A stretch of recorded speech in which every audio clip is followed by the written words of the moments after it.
വയനാട് പച്ചിലക്കാട് ജനവാസ മേഖലയിൽ ഇറങ്ങിയ കടുവ കാടുകയറിയതായി വനംവകുപ്പ് സ്ഥിരീകരിച്ചു. പാതിരി വനമേഖലയിലേക്കാണ് കടുവ കയറിയത്. വനമേഖലയിൽ നിരീക്ഷണം തുടരുമെന്നും നിയന്ത്രണങ്ങൾ തുടരേണ്ട സാഹചര്യമില്ലെന്നും DFO അജിത് കെ രാമൻ പറഞ്ഞു.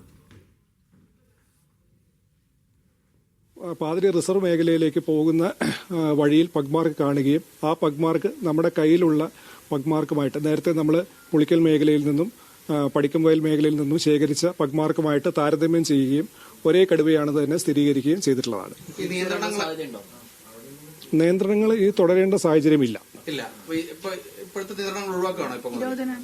നിരോധനാജ്ഞ അടക്കം ഒഴിവാക്കേണ്ട കാര്യങ്ങൾ റവന്യൂ വകുപ്പാണ് തീരുമാനിക്കേണ്ടത്. അതെ, ഓപ്പറേഷൻ സക്സസ്ഫുൾ ആണെന്ന് തന്നെ നമുക്ക് തീർച്ചപ്പെടുത്തി പറയാൻ പറ്റും. അതെ അതെ അതെ അതെ ഇതൊരു സ്ട്രേയിങ് ടൈഗറാണ്. കടുവകളുടെ പ്രജനന കാലമാണ് ഈ ഡിസംബർ ജനുവരി. അതുമായി ബന്ധപ്പെട്ട് ഒരു സ്ട്രേ ചെയ്ത ടൈഗർ തന്നെയാണ്. ഇതിന് ഒരു 5 വയസ്സാണ്, ആൺകടുവയാണ്. ഇത് ആരോഗ്യമുള്ള കടുവയാണ്. മറ്റ് ആരോഗ്യ പ്രശ്നങ്ങളും ഒന്നും തന്നെ ഇല്ല. ഫൈസൽ നെടുമ്പാല വിശദാംശങ്ങൾ നൽകും. ഫൈസൽ, വനംവകുപ്പ് അവരുടെ ഓപ്പറേഷനിലൂടെ തന്നെയാണോ ഇപ്പോൾ ഈ കടുവയെ കാടുകയറ്റിയിരിക്കുന്നത്? ഈ നിരോധന അടക്കമുള്ള നിയന്ത്രണങ്ങൾ എപ്പോഴത്തേക്ക് പിൻവലിക്കും?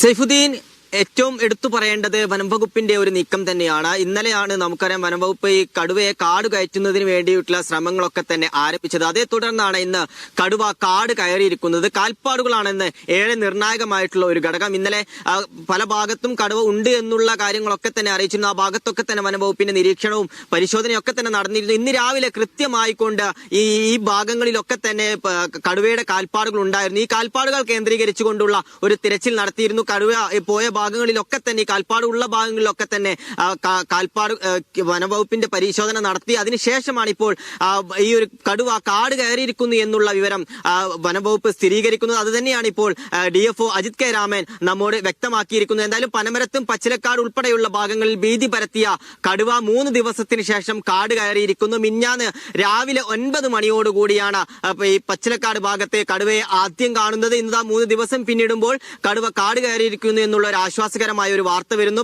പല ഭാഗങ്ങളിലും നിരോധനാജ്ഞയൊക്കെ പ്രഖ്യാപിച്ചിരുന്നു. എന്നാലും ഇപ്പോ കടുവ കാട് കയറിയ സ്ഥിരീകരണം വന്നതോടെ ഇനി ഈ നിയന്ത്രണങ്ങൾ പിൻവലിക്കാനുള്ള ശുപാർശ വനംവകുപ്പ് ഉദ്യോഗസ്ഥർക്ക് നൽകും. അതേ തുടർന്ന് വൈകിട്ടോടുകൂടി തന്നെ ഈ ഭാഗത്തുള്ള നിലവിലുള്ള എല്ലാ നിയന്ത്രണങ്ങളും പിൻവലിക്കുമെന്നുള്ളത് തന്നെയാണ് നമ്മൾ മനസ്സിലാക്കുന്നത്. അത് മാത്രമല്ല, ഈ ഭാഗത്ത് കടുവ തിരിച്ചു വരാനുള്ള ഒരു സാധ്യത വനംവകുപ്പ് തള്ളിക്കളയുന്നില്ല. അതുകൊണ്ട് തന്നെ നിരീക്ഷണം ഇനിയും തുടരുമെന്നുള്ളത് തന്നെയാണ് ഇപ്പോൾ അറിയിച്ചിരിക്കുന്നത്. സൈഫുദ്ദീൻ.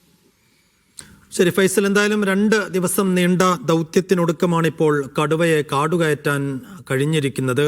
ഇന്നലെയാണ് ഈ പാട മേഖലയിൽ നിന്നും അതിനെ ഒരു കുന്നിൻ ചെരുവിലേക്ക് മാറ്റാൻ കഴിഞ്ഞത്. ഇപ്പോൾ കാട് കയറിയിരിക്കുന്നു എന്ന കാര്യം വനംവകുപ്പ് തന്നെ സ്ഥിരീകരിക്കുകയാണ്. അതോടുകൂടി മേഖലയിൽ ഉണ്ടായിരുന്ന നിരോധനാജ്ഞ അടക്കമുള്ള നിയന്ത്രണങ്ങൾ പിൻവലിക്കുകയാണ്.